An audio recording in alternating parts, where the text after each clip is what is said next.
Yeah, so I saw Zakirnag videos Yes. and on YouTube, and he's a huge crowd, confident, all these people listening to him, clapping at everything he said, and he was reciting biblical verses just like quick, off the dome, right? And I'm like, who is this dude? And then his teacher is Ahmadidat. So I started looking into them, and I started seeing how he was addressing Bible verses, addressing the deity of Christ and all kinds of stuff. And so I was like, wow. So I've never seen any group, non-Christian group, be as bold to speak, to challenge Christianity as I saw him. And so I took up the challenge. Like, is what he's saying, what is he saying? So I went and looked at the verse. Is Muhammad really in the Bible? Let me see these verses he's talking about. Because at first, it's pretty convincing if you don't know what he's talking about. But, so that got me really interested. I was like, wow, these guys they're bold. They're bold with it. And so I'm like, we got to be just as bold type of thing, So yeah, so man, So doing the work, and is that a Quran? Yeah, man, it's my Quran. Got my little pocket thing that I usually carry around with me when I had the discussions and stuff like that. That's a Halali Khan translation. Okay. Yep. So it got the Arabic and the English. Yep. So. All right, guys. Well, welcome, man. This Imam here, Imam Fatim. Yep. He allowed us to come to the masjid and have a conversation, man. And I just want to say, first of all, I'm extremely grateful because of this, because it's not often that a lot of people are open to doing this, So you, from the start, guys, when we first met him, he said, I'm the Imam. You know what I'm saying? You guys could, take down my number, call me. He even gave us some Somali food, man. It was good. Cool. So it was amazing. So I just wanted to talk to you guys about some things I see in the Quran in regards to Christianity, mentioned in the Bible, stuff like that. First of all, what is your understanding of how the Quran views the previous scriptures? Bismillah. There are a number of addresses in the Quran about people of different faiths. In one place, God may mention those who are closest to you, and He's describing those Christians who believe, and He mentions who, when they hear the word, the tears flow from their eyes. And then in other places, it may not be as favorable. I'll just say that. Yeah. So it varies, and then we know our prophet, may the prayers and peace be upon him. He was one who one of the first to see prophethood within him was a monk when he was on a journey. So those things are there that show that there was this kind of relationship that may have been found in the Middle East at that point. Yeah, there was Christians around, there was the Arabs around, the Arab Christians around, the Jews. There were people with no faith, people of polytheism. Polytheism, yeah. So all of that was there. And so the Quran, it mentions them in several ways. Yeah. So this is why this is important to me, Imam, is because as a Christian, right? My authority is the Bible. Yes, sir. It's the scriptures, right? And so then when I find this other faith that's saying, well, that's not all. There's more. And here's the Quran. You guys are missing this piece, And so I'm like, okay, I check it out. And it talks about the Torah. It talks about Moses and Jesus and the gospel and stuff like that. I'm like, okay, so it acknowledges as the word of God, as God's revelation that He sent down in these different times, right? So there's a link that the Quran or that Islam draws with the previous scriptures, right? So when I look at what the Quran says, it says that Allah sent down the Quran, confirming the Torah and the gospel, right, that came before it, and that Christians and Jews ought to abide by their scriptures. If they don't, they're of the wrongdoers, they're hypocrites and stuff like that. And I'm like, okay, if I do that, how do I then reconcile the differences that I see when I do read the Torah, the gospel, and then I see what the Quran says? I'm not sure if I understand the question. So I understand uh, the confirming of books and adhering to your book, be it the Torah or the Gospel. Um, but I'm not sure if I understand the need to reconcile. Okay. So the message that I get is that it's always been one message from Yes. all the prophets is Okay. always linked. Okay. So that would mean that, even if there's, different laws come in at different times, but the theology would be the same. There's like one prophet's not going to come and contradict God's morality or is what he's saying about himself. Like if he's only one or is he multi, Yes. the prophet's going to say the same thing. So when I'm saying, so stuff like that, if I'm reading the gospel, here's a big thing, right? Jesus being the Son of God. Yes. Yes. And obviously the Quran is like, no, Allah is he doesn't beget nor is he begotten. Right. How do I reconcile, these type of theological contradictions?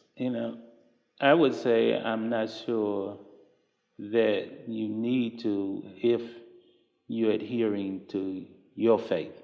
Okay. So if as an individual they're trying to determine which way to go, then that individual has a different struggle, and that becomes really one of faith over logic. What of faith over logic? What do they say? Faith is the substance of things hoped for, the evidence of things not seen. And so I would say there's logic to that. there's logic to that. Thank you. So in that sense, as I mentioned to you, I have two brothers that are pastors. When we get together around the Thanksgiving table, we talk about the things that we can do together because they're not trying to convert me and I'm not trying to convert them. And so I don't go into the water to challenge their theology. And my brothers will sometimes come to the mosque and catch Jummah. I'll sometimes go to their church when they have messages. And so I'm not sure if I can answer it in a way that would make it controversial or combative because of my unique for real being here, right?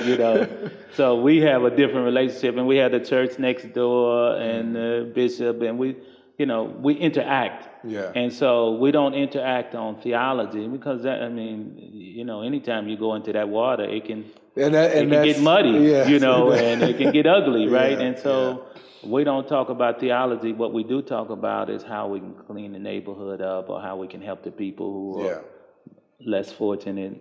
And those are safe spaces. And so the individual who's interested in a different, if they're not sure where they're at, if they are not sure which direction they want to go into faith-wise, then they have that research to do, and then at a certain point, I think heart does trump, this the feeling, the intellect. At a certain point, you say, "Well, I just believe." This is my faith. If you ask me, I thought my family thought I was going to be a preacher. I can't tell people what intellectually or theologically was the first thing that moved me. I could. Now looking back, maybe say the simplicity of it. I could say something about it, but really, it was an invitation that I couldn't refuse. In the same way my brothers, them accepted theirs. Okay. So you guys focus on, you said, more of the community outreach and more things that can bond you. Yes, sir. If we go into theology, those are the things that it could be a challenge because there are differences. And as you mentioned, Ahmed Deedat and those who devoted their time to challenging people of other faith, and they say Ahmed Deedat did it because in South Africa they were getting, whipped theologically. I don't know, but that hasn't been my story, and maybe the story of many convert Muslim imams, you know. So it's kind of a different dynamic in that Interesting. sense. Yeah. So let me touch back on Okay. what you said was interesting is that you don't think you wouldn't necessarily say that it's necessary for a Christian to have to reconcile as long as I'm abiding by my book and right as long as I'm staying true to what my book says. I don't have to necessarily reconcile. Go ahead. Yes, yes. What I would say to try to maybe clarify and to be clearer is, if there's no interest in pursuing or exploring other faiths with the interest in converting possibly, or there's uncertainty about your own faith, then there's no reason to reconcile. Okay, You know, I see. yeah. I see what you're saying. There's no point in that. There's no point in it. You know, it's just, you know, there are some people who enjoy the pursuit of knowledge and information wherever they find it, and those are unique people, you know, and those individuals have a different challenge than the layman who's just trying to find God and serve God, and if he's in his system or her system and is producing good and they're not trying to move away from it, then, you know, they have a different. So let's talk about the perspective of the one who's, let's say, seeking, who's not sure just yet, right? Okay. Let's say it's a person who's heard about Christianity and is also looking into Islam, and so like they believe the Bible. Let's say they believe the scriptures, and then they come to the Quran, and it tells them to, oh yeah, the scriptures are good, and this also is just the final revelation. You know, it's all accumulated. Okay. And so, but they notice these theological differences. So for this person, how would you say that, like, how should they approach this when they see the theological contradictions? For that individual, be open, do their research. You know, the Quran presents itself. You mentioned Surah Ikhlas, Qul Huwallahu Ahad. Say He, God is one, the eternal, the absolute. There are verses that are simple that may speak to him or her, you know, and cause them to do more investigating. You know, if they encounter verses that make them want to do more investigation, I would suggest they do so, and be careful about their sources, you know, because every author has an intended goal and aim. But be open-minded is the best thing that I can say. And I wouldn't direct them to read this verse or read that one, because that is then my biases may kick in. And so I would encourage that individual to just, as many people who've come into the masjid and taken shahada, they said, I read the Quran, I studied it for 2 years, I read everything that I could read, and one of the things I asked them is that, do you understand that you're entering into a contract with God, and every contract has conditions? Did you do the research? You know, did you come to these conclusions? And if so, then just repeat after me. So I would say the burden is on that individual to just do the research. And when people ask me, I will give them books, and I won't cherry pick, you know, and try to, you know, like it ain't to, you know, how people say to win souls, in the sense to convert people. You know, there's not notches that we gain. We just, you know, I hope that my life living is a witness for me enough that people say, let me see what you're doing. And then they do their own investigative work. Yeah, I like you that. know. So let me ask you this. Sure. You got background in Christianity. Yes, sir. Got brothers who Yes, are, you know, preachers, man. I know I would love to be a fly on the wall in those Thanksgiving dinners. Cool. That's what everybody say. Who's going to lead the prayer? Right, You know? exactly. I would love to be there. Ecumenical prayers, brother. It's interesting. My cousin's grandpa, he's Muslim and has kids who are Muslim, some Christian, like the mom is Christian. So it's a Nice mix. split, right? Yeah, it's a mix. And so the Thanksgiving is always fun. You know, it really is. Mama, can I eat this? You know, I can't eat this. Is this halal? You know? Baby, stay away from them greens. You know what I mean? So, no, we've had those fun things, but you know, Logic, because we on the interview. I know it's Avery also, but Logic. The life I came from, right?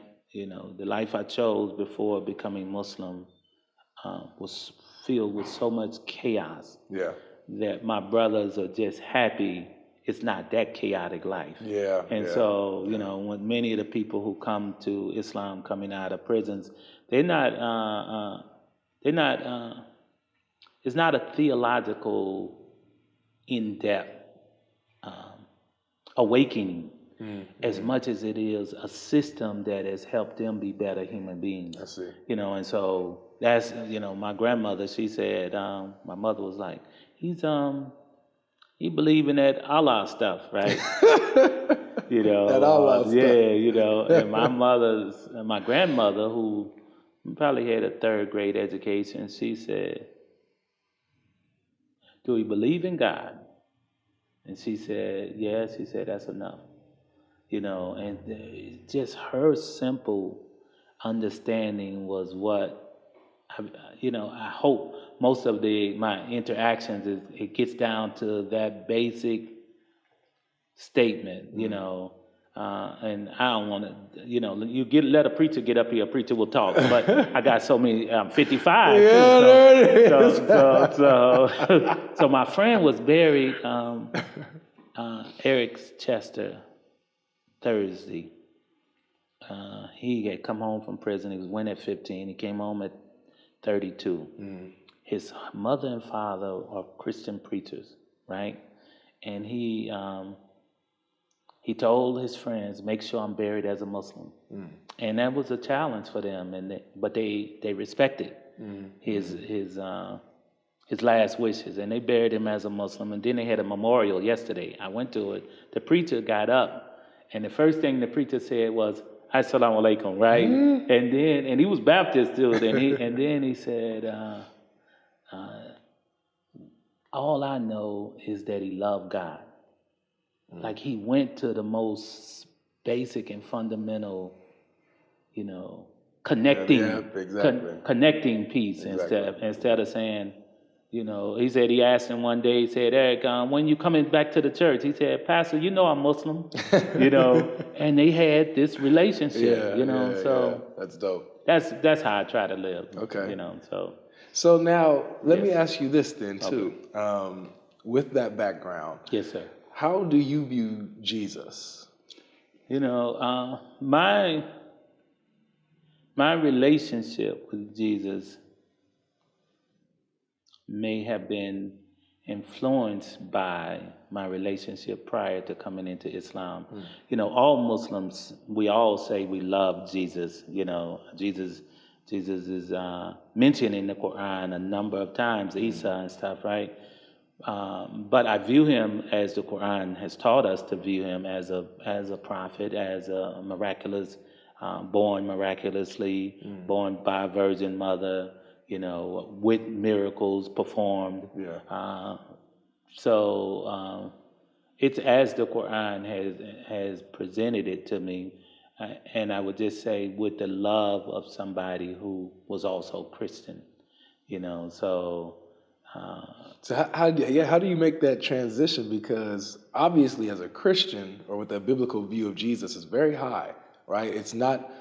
Like, of course, he's the most like loving and generous and caring, and he's just so wise. He knows how to handle himself in every situation. But he also had like these claims about himself, or did things that we know no prophet could claim or do, you know, unless it would be blasphemy. How do you make that transition, you know, into like, you know, I keep that love of Jesus and how he displayed himself, but then but he's just a prophet. How do you make that transition? Well, I think more than anything, just a prophet will minimize that feeling if I said just a prophet, you know. But for me,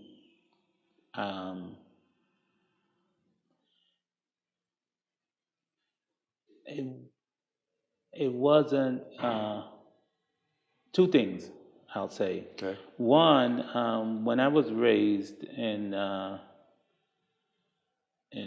Baptist church in Shreveport in the 70s, I I keep trying to look back and I think about the message, you know, and maybe it was the time period and the pastor himself, because I felt like he stayed in the Old Testament more than he did in the New, you know. Yeah, I And totally get so Easter came, and you know, and so we celebrated, but I don't know how attached I was even then to God or the Son of God as much as I was to this magnificent individual whom I read his, you know, and when I went to Jerusalem, I was on at the Capernaum where the Beatitude, and I could feel all of that peace, and I was connecting with it like a Christian and stuff, right? You know, and feeling that. But I think a part of my transition, even though my brothers went their way, was I keep trying to look back and remember what Pastor and Dr. J.D. Thomas talked about. And it was these things that still resonate with me from the Old Testament, and even when in the New Testament, about, you know, character and about behavior. And those things, I think, spoke to me more than the person, you know. Getting ready for the next prayer in about 15 minutes. So he's got a 3-minute, you'll hear that declaration that God is the greatest, God is the greatest, you know. And so, yeah, that's what he's saying in Arabic. Yeah. Does he go for, you said for 3 minutes he does it? Probably a minute, but I always said, depending on who's, Depending on if who they it can is. go, it's like the singer, you got Mahaya or you got V, right, you know? So it depends. How far does the sound go? Does everyone only in the neighborhood? In the neighborhood, the homeless people often say, when we turned it down, why y'all turn that down? We like that. 5 o'clock in the morning. Wow. You know, it's safety and security and knowing that something is consistent. Yeah, you know, yeah, something they're familiar with. And we've been blessed to be here so long, providing services, that we've not had any problems about the sound in 30 years, which is crazy, right? Yeah. People walk up, they say, wow, that's the first time I heard this in the U.S. on speakerphone. You know, they used to... Wow. Arab. No complaints, no reports, no nothing. Thank God. Wow. You know, we've been fortunate in that regard. Is it a Muslim community around here? You know, we started an initiative, my late wife and others, creating a Muslim village, and the idea was a safe zone. Yeah. You know, we started buying fourplexes that used to be cracked. They was going down. Wow. So we protested in front of them, shut them down, then started buying them, and some Muslims live in them. So that's awesome, man. We got 2 fourplexes and a couple of pieces of property. Yeah. So, yeah. But everybody come and you see drug-free, crime-free zones that the city helped us with. But everybody's all right. We call it a Muslim village, but it's not just Muslims who live in it or benefit from its services. Perfect, It's the neighborhood. I see. We neighborhood people. Yeah, clearly. I'm a neighborhood dude, right? You know. You know, when you invited us in, man, you are an imam of the neighborhood for I'm real. a neighborhood dude, man. I'll tell you this right now, I've never felt, so we went to Masjid Tawheed, yes. And they were also welcoming, okay, right? good. But we didn't get to talk to the imam. I didn't get to meet any of the imams. I don't think so, but just the Muslims there, they was open for the conversation. We talked for we went 2 days. We went the first day, they talked with us right in front of the masjid, and the next day we talked for hours. And so that was awesome. Now we got a different experience. We went to Oakland. Which mosque gave you the challenge? What was that mosque in Oakland, man? I don't even know what the name of it is. Is that WD Muhammad or the? East 14. It's San Diego. Not on 47 and Bancroft. East 14th is San Lorenzo. Okay. No. Primarily people migrated here, or was it African American? It was an African American imam. Oh, okay. Well, that might have been off of 98. No, he was a straight African. Was he? Yeah, he was a straight African. He ain't have no love. That man was a straight African. Yeah. But here's the thing: so at Masjid Tawheed, the brothers, a lot of them were Africans. Yes. You know, and so they was glad to talk to us. You know, and just talk, share and talk. Excellent. With Oh no, it was San Lorenzo. So it's Islamic Center, Masjid Al Farouk. Okay. Okay. Now with that imam there, that he did not want to like have a conversation. Like he just wanted to like kind of just preach at me.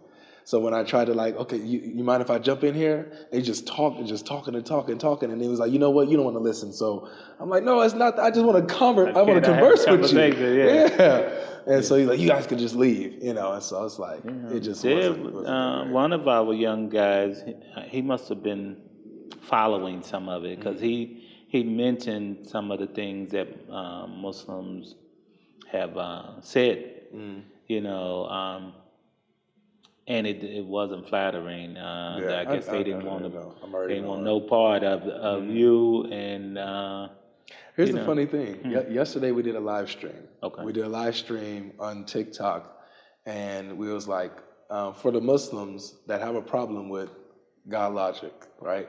Come on up and tell us why. And so when only a few of them came, there was people in the comment section that refused to come up. But for the ones that came up, we was like, okay, so what's the issue? Oh, you know, he's disrespectful. What's a disrespectful thing he said?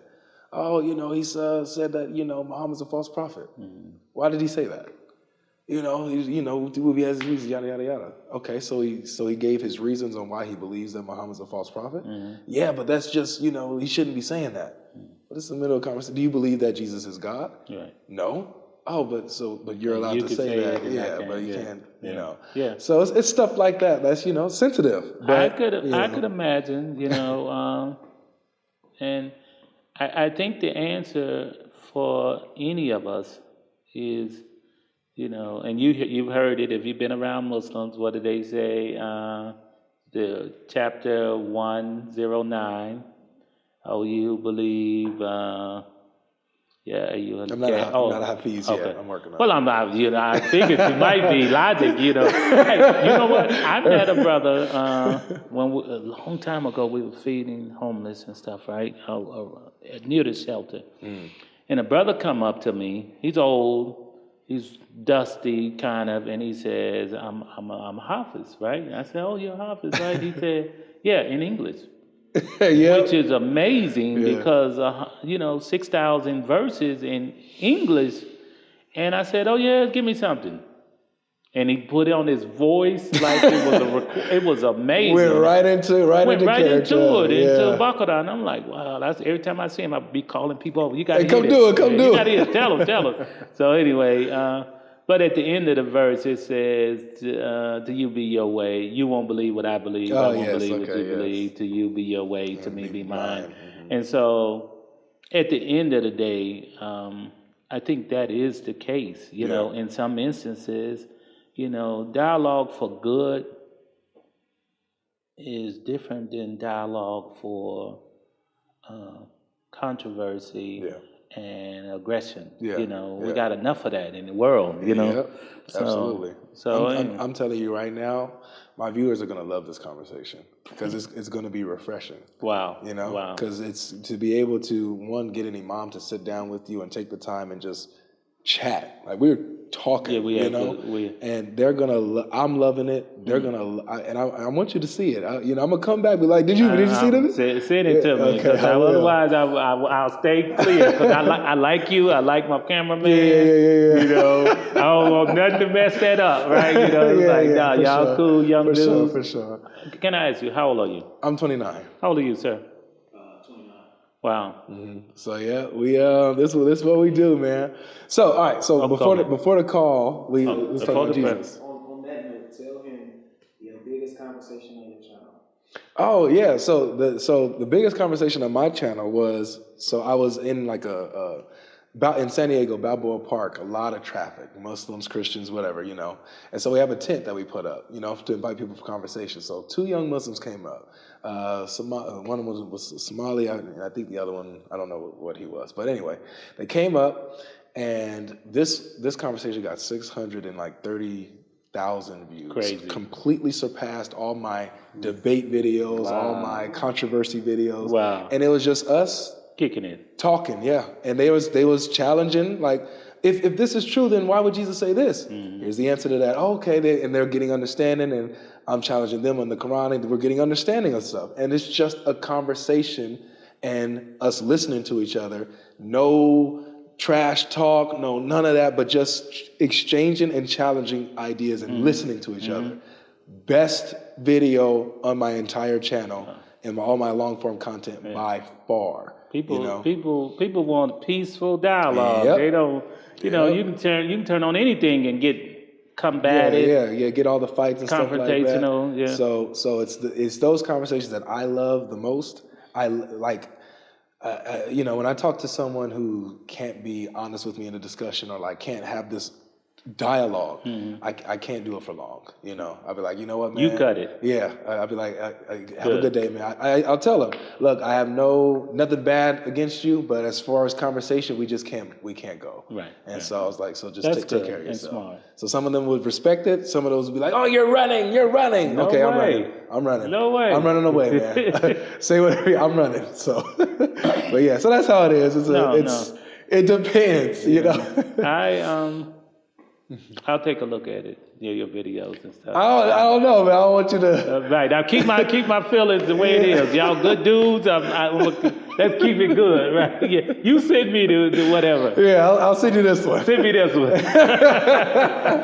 You're like, I let that dude in here. I should have. Where my killers at? I got killers already. Where my killers at?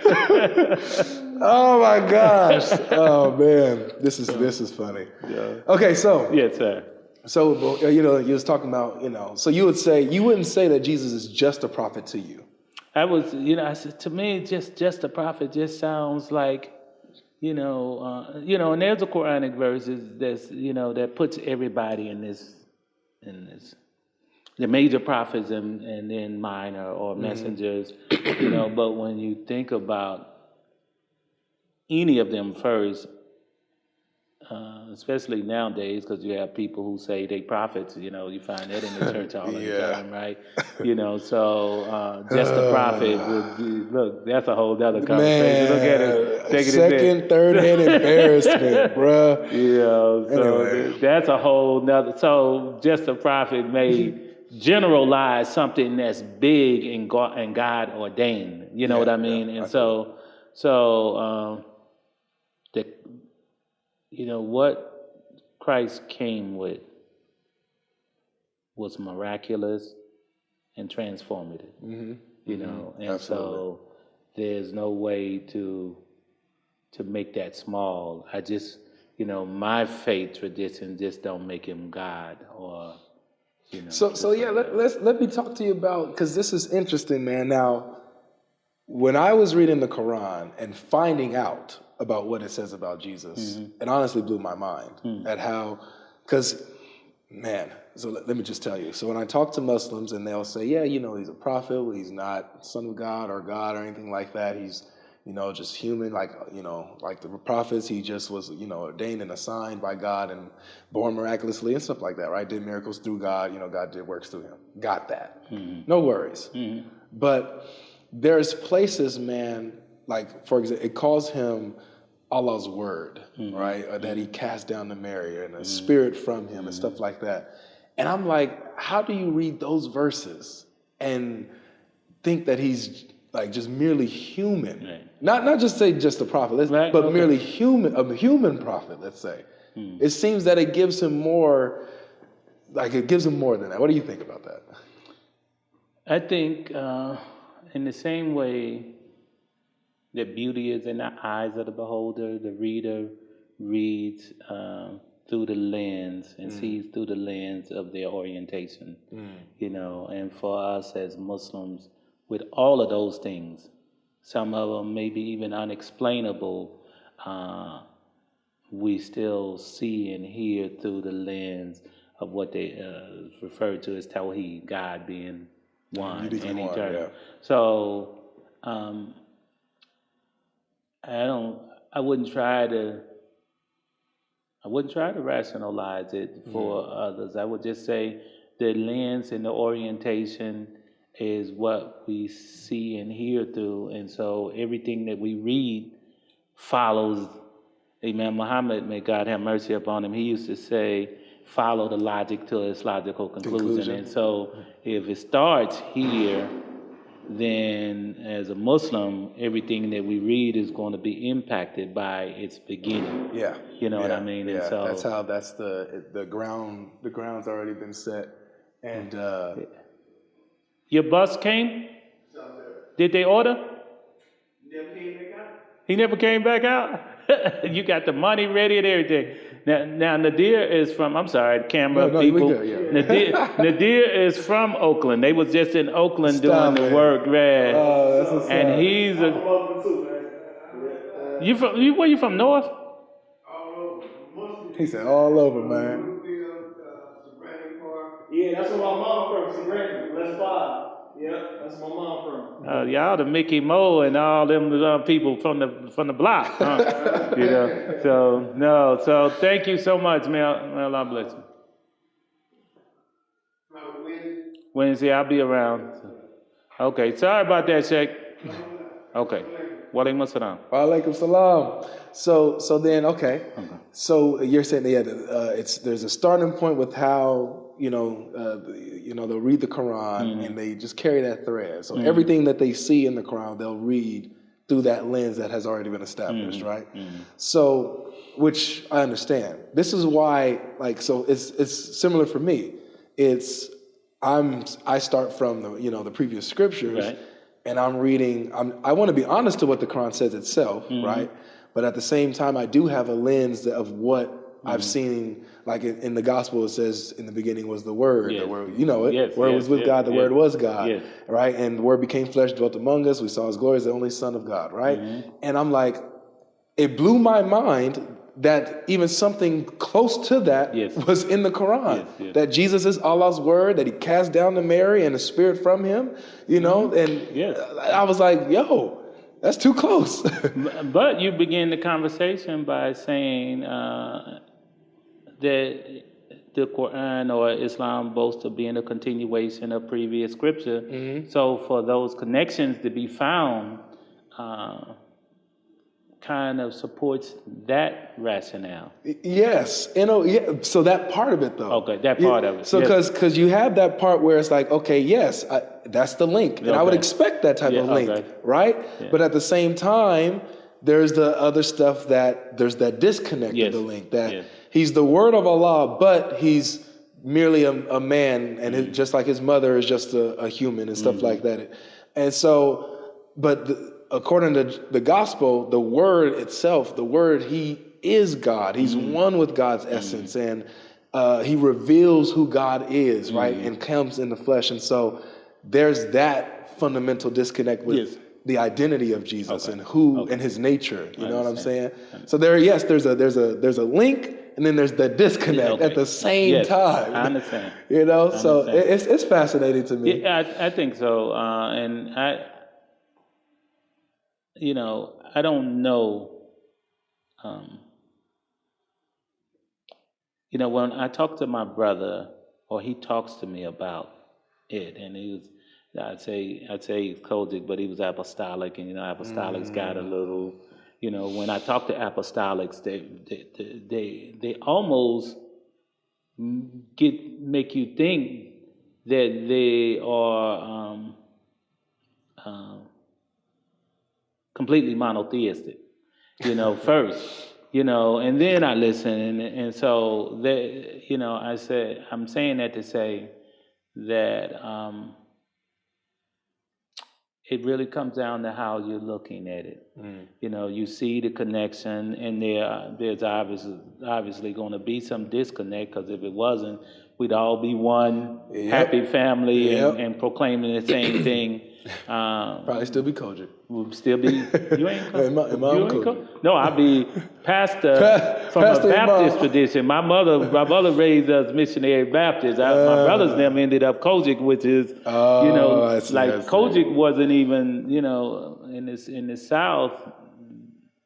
There was a few tents being pitched every now and then with revivals, and they were, we call them holy rollers then. It wasn't churches. It wasn't no Kojic churches then. It was missionary Bible Belt. So I would be pastor, not Fatim, Torrance Shea Washington, right? You know, T.S. Washington. You know you got to bring the initials. You know, T.S. I would be pastor T.S. Right? So, those differences are there, and. It you know, it really comes down to how one is orientated and what system saved them. You know, that indebted them to his ideology and his philosophy and his theology. You know, and so whatever that system is, you know, we cling to it. And I remember once, early on as a Muslim, and it was influenced a lot by the Nation of Islam, having a dialogue, a more debate with a young man who was, you know, he was Christian, and he was trying to save me. And at the time, I was in my 20s, I liked those things, those kind of exchanges. But I remember... You telling me that I'm not going to like it when I get a little older? You're not going... Those confrontational ones, you're not going to like because... Come on, let man. me tell you something. That's like my... Look, that's your... Look, let me tell you. But even then, when I defeated him in the argument, I saw the light go out in his eyes for what he was on. And I didn't like that feeling, because...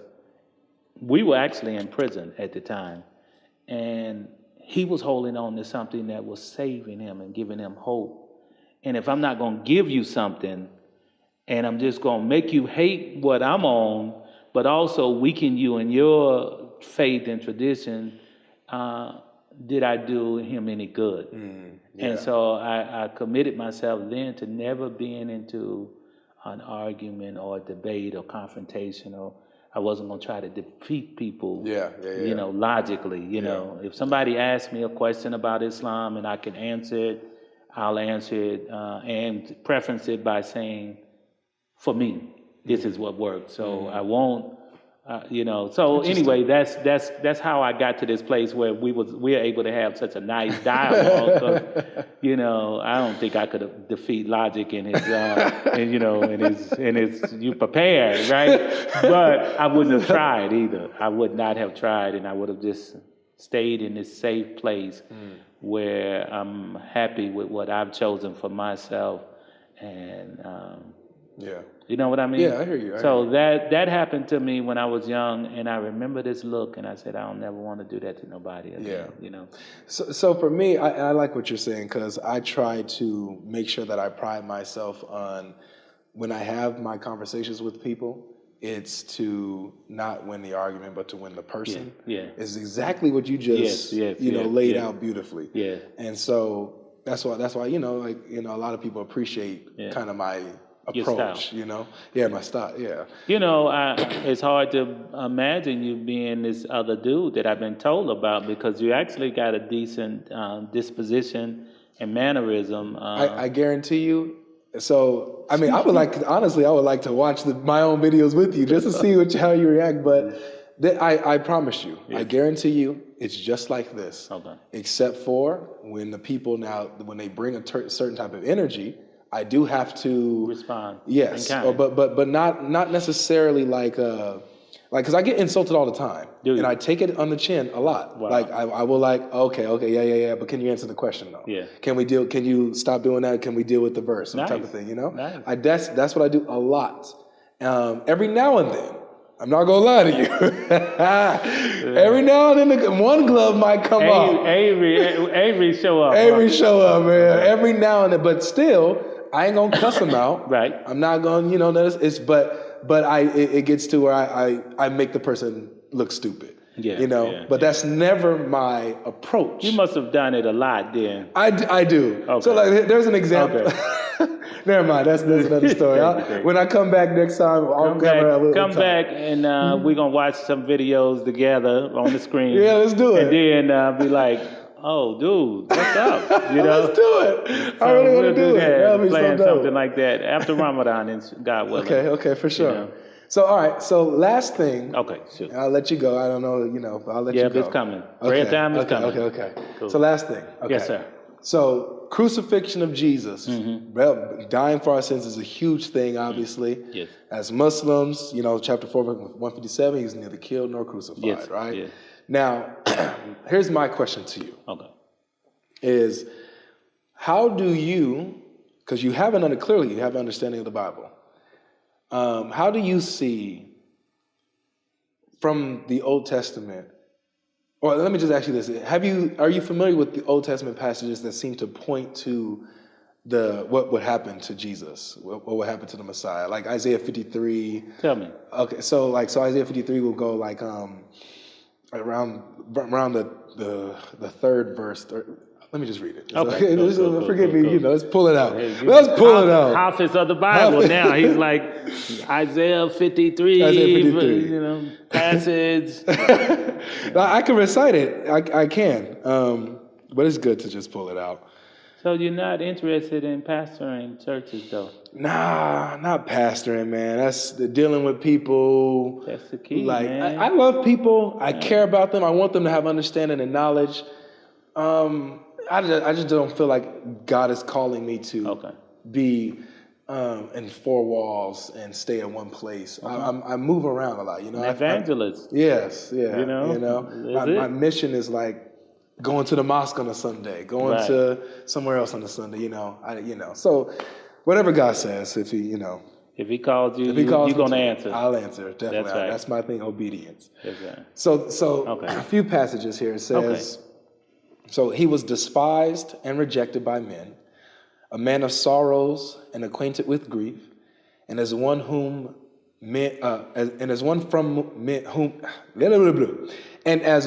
whom men hide their faces, he was despised, and we esteemed him not. But surely he has borne our griefs and carried our sorrows, yet we esteemed him stricken, smitten by God, and afflicted. But he was pierced for our transgressions. He was crushed for our iniquities. Upon him was the punishment that brought us peace, and by his wounds we are healed. All we like sheep have gone astray. We have turned everyone to his own way, and the Lord has laid on him the sins of us all. So that's just a few. That's like just 3 verses. There's 12 verses in all. Okay. It's deep. It's really good. Yeah. But so passages like this in the book of Isaiah, 700 years before Jesus is born, how does somebody like Imam Fatim view something like this? Hearing some of it for the first time, to be honest and frank, a portion of it I could attribute. Is it time? Okay, give me 1 minute. Okay. A portion of it, I would say, that sounds like the Prophet Muhammad, peace be upon him, in his early part of the mission, abused and despised. The second portion of it is I hear it and respect its wording while sticking to. Look at your smile. You know what I mean? It's powerful. I mean, and I hear it. You know what I mean? What you think? I can't. Pierced for our transgressions, carried our sorrows. I hear it. I Bore our really do. sins. And I respect that it's found in sacred text. And as a Muslim, I accept what the Quran presented as the story. And that's because I'm Muslim and because I'm orientated towards this understanding. But I hear it, and it's powerful, and some of it is the first time I've heard it. Wow. So thank you for sharing that verse with me. Definitely. So my brother, I'm going to pray. Thank you so much for hanging out with us. This was amazing, brother. Thank you, sir. I'll be back. We're gonna come hang out. We're gonna watch. We're gonna watch it, and if you come during Ramadan, y'all can eat some food with us. Oh, we got for sure. Some more people. Indonesians bring food too. So. I told you, man. You say food to me, I'll be there.